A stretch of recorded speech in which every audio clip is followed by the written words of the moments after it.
Welcome back to the Stay Hype podcast, where I help you heighten your personal experience through my own experience on this earth. I'm your host, Kristen, and today's episode is titled Finding True Happiness While Being Single. And the reason why I titled it this is because I have, but I didn't think that this was something that I could achieve or that anyone could achieve. So let's just dive right in. I think at a very young age, we're conditioned through society, our families, TV, romance novels, that there's no such thing as finding true happiness without having a romantic partner, right? It's all over the movies and the rom coms and everything that we watch, where particularly the woman is just sad and just so miserable and just constantly seeking a relationship in order to fill this void. And I'm not here saying that being in a relationship doesn't amplify or can't amplify and add so much happiness and abundance and just love in general. Being in love is just a powerful emotion, right? But I think that we put so much emphasis that we cannot find true happiness without a relationship, without a partner. And that was my truth for a very long time. And so, because that was my truth, because that was my limited belief, I spent a lot of my 20s constantly searching outside of myself, constantly feeling less than. At the time, I had a group of friends that were all getting married around 22, 23, 24, very, young in my opinion. And it just made me feel less than. And even though I still did things, I had fun, I traveled, it was always, well, this would be so much better if I had a partner. This experience would be way better if I had a partner. And I pretty much put a damper or had a little rain cloud on my own experiences that were amazing instead of really looking at the fact that I have this time that a lot of people miss out on and don't get in their life of really enjoying being single. And I'm not saying that a lot of people haven't been single. There's plenty of people that have been single for 4 years, 5 years, but I'm talking about the mindset, the intention, the feeling, seeking joy, being in love with yourself, being your own soulmate. We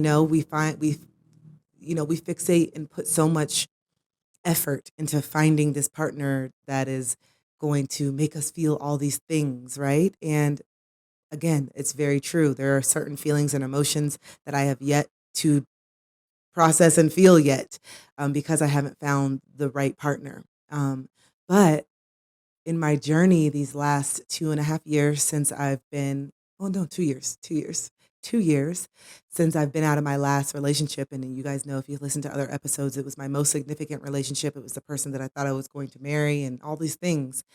It wasn't until getting out of that relationship and really sitting with myself and getting honest and saying, okay, I'm definitely not ready to go jump into another relationship. I need to press pause and I need to figure out how to find this happiness on my own.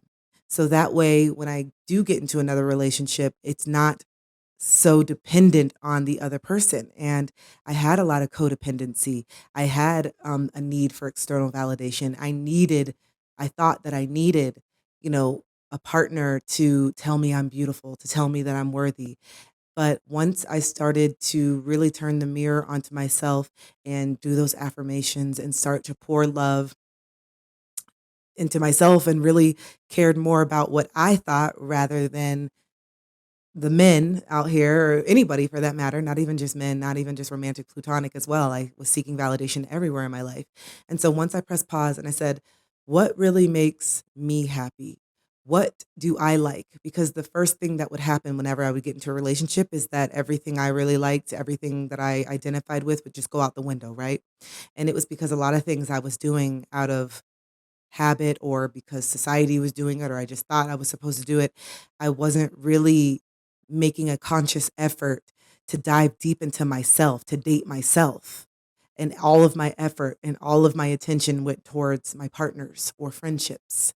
And so these last 2 years have been all about diving into me and dating myself. I can't tell you how many lunch, breakfast, dinners that I've taken on my own, taken myself out, how many times that I've gone to the park by myself, how many times that I've gone to the movies, that I've gone on little road trips, that I'm solo traveling by myself because I was just, very frustrated and tired of it being the same repetitive pattern over and over again, where I completely lose myself and interest and feel like I don't have anything to offer this world but being in a relationship. And that was because I had never taken the time to really find true happiness being single. It was always searching for someone. I'll be happy when. I'll be happy if. I'll be happy, whenever someone chooses me. But then I was never choosing myself. And so once I started, choosing myself and putting myself first, even when it came to my friendships and just telling my friends who I love that, no, I just need to spend some time with myself. No, I'm going to work on this. No, I'm going to dive into my music and do that. There were certain sacrifices and compromises that I just had to make for myself where I had to get comfortable saying no. I had to get comfortable putting my needs and my wants first and really focus on Kristen because the majority of my life has been focusing on everyone else and how I can make everyone else happy and what I need to do, to keep everyone else satisfied. And so I can continue to get that validation. But then, after my last breakup, which was just so painful, I realized that I don't want other people to validate me. I want to validate me. I don't want to keep giving my power away on a silver platter. I say that if you follow my lives, it's one of my favorite sayings is like when we are constantly searching outside of ourselves for validation, it's like we are just have a silver platter. Here's our power, and we're just handing it. Here you go. You tell me that I'm good enough. Here you go. You tell me that I'm worthy. Here you go. You tell me that I'm deserving when I can be happy. I mean, I think a lot of us, if we've been in a toxic relationship, which unfortunately a lot of us have, you know that we've all been in this situation where if you are texting, you're trying to, get in contact with somebody who's not really valuing you and your time and or they're just living their own life, but you're so fixated on this one message that you can go through the whole day feeling so sad and so down and so depressed. And then as soon as the person just texts, hey, you, oh, I'm on top of the world. They noticed me. They messaged me. I'm worthy again. Yeah. So what do you want to do? That is scary, the amount of power that someone that we give to others just based on a message. Hey, you can change your whole mood. And I had to get honest with myself on how much I was just hanging on other people's validation and words. And so, not that, validation is a bad thing. I mean, in the next relationship that I get, I know I'm calling in a healthy love that he will validate my feelings and my experience and affirm me and all those things. But the difference is that it's not a sole necessity because I've learned to validate and affirm myself. So therefore, I have the conscious awareness now to see if someone is not validating me and not valuing me and taking me for granted because I love myself so much now from spending the time to get to know me, my light, my dark, the negative, the positives. I've gotten a chance to really understand my personality and why I work the way I work and why my needs are my needs and why my boundaries are my boundaries and not feel bad about that. That now I'm in this space where, I'm excited. I'm excited to call in a healthy conscious love because if I didn't spend this time really seeking joy, and the foundation of joy is the belief that you deserve it. And so I realized I didn't believe that I really deserved the joy. This is why I was attracting everything and not feeling happiness in my own solitude. But now that I know that I am deserving and I am worthy of it, I know it's coming. I know it's coming and I know that this relationship is only going to add to my happiness. It's not going to be my happiness. And that's a big difference. And I think a lot of us need to really have that pivotal moment where we're like, yo, I do need to get clear on this self-love and why I feel the way I feel and why I'm attracting the partners I'm attracting and why so much of my worth and just happiness is dependent on someone choosing me, even if it's the wrong person, because a lot of us have been chosen time and time again, and it's ended the same way in pain uh, because of, the trauma. And so finding the happiness being single has not been a walk in the park this whole time. I'm not going to sit here and say it's been great. It's been a lot of confronting myself. It's been a lot of getting honest about, some character traits, some things that I wasn't really too happy about, some things that I knew that I needed to work on, a lot of ego death because I was a lot in my ego. Letting go of the victim mode and really looking in the mirror and asking myself where I contributed to the downfall of all my relationships, and just really getting clear on what I'm even seeking from a relationship in the first place. I realized pretty much all of the relationships that I've been in, I had no idea what I really needed and wanted. And I think we can all say loyalty, uh, you know, uh, being honest, those are all the givens. Of course, we don't want to get in a relationship with someone who's disloyal. We're not looking for someone who's disloyal. We're not looking for someone who's a liar. But I think when we are disloyal to ourselves, when we lie to ourselves about what we really want and deserve, and not so much even lying, we're just unconscious and unaware that we even are allowed to have needs and boundaries, then we are definitely going to attract a partner who is a reflection of what we feel we deserve. And that was me in every single relationship. And so taking this 2-year break to finally heal, and not just heal from my last relationship, but heal from all the trauma, all the childhood, all the shadows that led me to all these toxic relationships, including this last one. That was the deal breaker. That was just like, that was it. And once everything clicked and I realize that I'm not too needy for having needs, and it's okay for me to have boundaries, and that if I have boundaries or I have needs that pushes someone away, then that's such a clear indication that that's not the person for me. And because I love being around myself now, and I'm my own best friend, and I've found love in myself, I'm okay with letting people walk away who are not serving me or do not value me the way that I value myself. And so, because I didn't value myself in the past, I was okay with anything, anyone. I would take the breadcrumbs, I would take whatever I could get because I was so starved for love. And that's because I thought that love was outside of me. I didn't know that I was absolute love. I didn't know that there was so much love within me, even though I was pouring into so many people, I couldn't see it.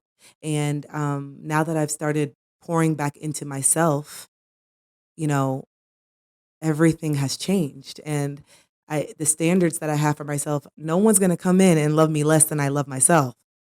No one. No one's coming in and going to love me less than I love myself, because I've spent so much time nurturing my inner child, nurturing my masculine and feminine energy and bringing them into union, being the father that I needed, being the mother that I needed, being the sister, being everything to myself that I needed, and also, you know, I don't want to say demanding. I don't like that word. It's kind of like, but just requiring the people in my life to kind of show up in the ways that I've needed, and also being able to listen and learn and see how I've impacted people and wanting to show up in a healthier way. So, just if you're in a point in your life where you're in this point of solitude, where maybe you've just gotten out of a breakup or you've been single for a little bit, I really challenge you to kind of dive into yourself, dive into here, dive into your heart, really get clear on what you're seeking, what you need, what you want, and own that unapologetically. It's okay for you to have certain needs. It's okay for you to have certain boundaries. And it's also okay for you to meet somebody and recognize the red flags, because we all know the red flags in the beginning are the reason why we leave in the end. But instead of having to get to a whole year of losing yourself and just going through this and trying to like force it to work, you love yourself enough to know, hey, I've spent this time, I've dated myself, I've really dug deep within me, and I love me. And I'm okay with just being me until the right person comes along.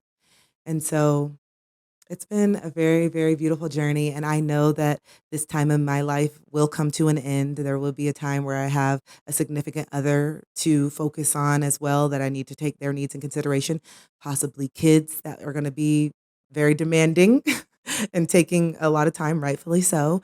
And I'm just very, very grateful that I finally gave myself permission to be happy being alone and being single, even though there's so much in society that tells us that we shouldn't be. There's so much in society that tells you, when you go out and you meet people and they're like, "Hey, oh yeah, so have you met anybody? Anyone special?" And then you're like, "No, just me doing a thing." And then immediately people's answers like, "Oh, don't worry, they're coming.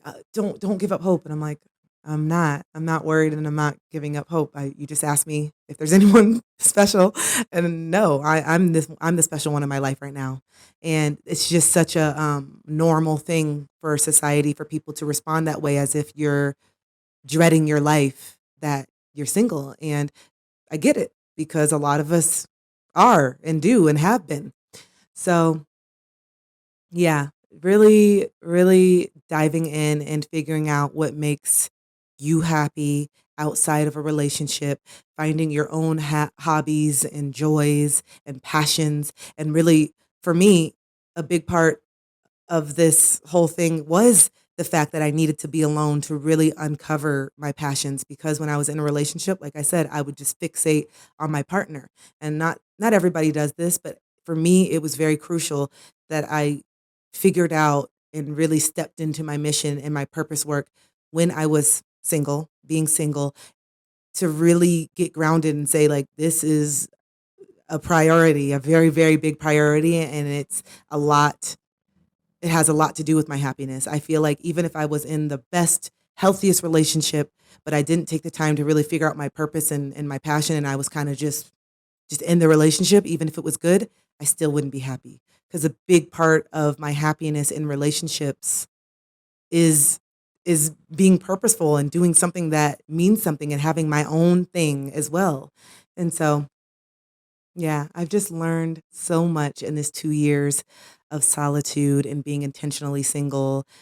And it's just changed my whole perspective. And now I see how much, we were conditioned to believe that this type of happiness could never exist without a partner. And I'm so excited that I found out that that was a lie and have found this level of happiness within myself, because now I know that when my partner does come in, it's only just gonna add and just be so much better than what it already is. And I decided I'm not gonna wait to live my life. I'm not gonna wait to have happy moments until I find a partner. I'm gonna go out and have the moments right now. And when I'm vibing and when I'm just in my essence and when I'm flowing and when I least expect it, he'll be here. He'll find me. He'll tap me on the shoulder. We'll recognize each other, right? And so I just wanted to leave you with some encouragement, inspiration. If you've been having a hard time feeling happy being by yourself, or you are like a serial dater, where you're always in the relationship and this is the first time where you're just like, "Ugh, I'm alone." You're not alone. We're never alone. But, sometimes it can get lonely, and that's okay to honor those feelings. That's a very real feeling. As happy as I am, as fun as I'm having solo traveling and just doing the things that I love, I'm ready now at the point where I want to share these experiences with a partner. But I know that I can't stop my life, and I'm not going to just fixate on the lack of a partner and let that rob me of so many beautiful memories and experiences that I am having right now. And also knowing that just because I don't have a romantic love to pour into, that there's still so much love needed in the world, through friends, through my community online, strangers, my family. There's so much love that I can give and also receive. And for now, that's enough. That's enough. And when I am no longer single, I know I'm going to look back at this chapter of my life and just be so proud and just happy that I did these things, and I'm not going to have any regrets. I'm not going to have any regrets. I feel like I've been so blessed to have this path and how everything has happened the way it happened, that I'm going to have the best of both worlds. I've had this chapter of being single and traveling and getting to know myself and being completely selfish, in the best way. And I've also I'm also going to get to experience what it feels like to experience life with a partner and do these things with, my person. So I think it's a win-win. So if you're in this kind of in between, I challenge you to just dive in and figure out who you are, so that way when you get into your next relationship you can be a whole 100% person and not 50% looking for the other 50. And then if this person's not whole, then what happens when one of you fall? Because that's exactly what has happened in my last relationships. It was usually two fractions of people, me and another person who were not whole, coming together, trying to force the other one to make us feel whole, and that never works. So, if you're in this single time, or even if you're in a relationship, really take time for yourself. Really start filling your own cup so that you actually have the capacity to not only pour into others, but to love yourself enough to walk away if you're in a relationship that's not serving you. There's so much power in finding happiness being alone. So, with that being said, that is my time. Follow me on socials. I go live every single morning except Saturday on TikTok at 8:30 a.m. Eastern. Oh yeah, by the way, I'm in Guatemala now. Totally forgot to let you guys know that. I was in Tulum, Mexico for about a month and a half, and now I've made my way to Guatemala, and your girl is learning Spanish because yeah, they definitely don't speak English as much here, which is totally fine. They're not supposed to, and it's really pushing me to learn. So I'm very excited for this new challenge and this new experience. So if you want to follow along on my socials and the things that I'm doing in Guatemala now, it's underscore stay hype on Instagram and TikTok, and yeah, I can't wait to continue sharing my journey and my experiences with you guys. Thank you so much for your support, for sharing, for subscribing, for rating the podcast. It means so much. And I will see you next time. Love you. Bye.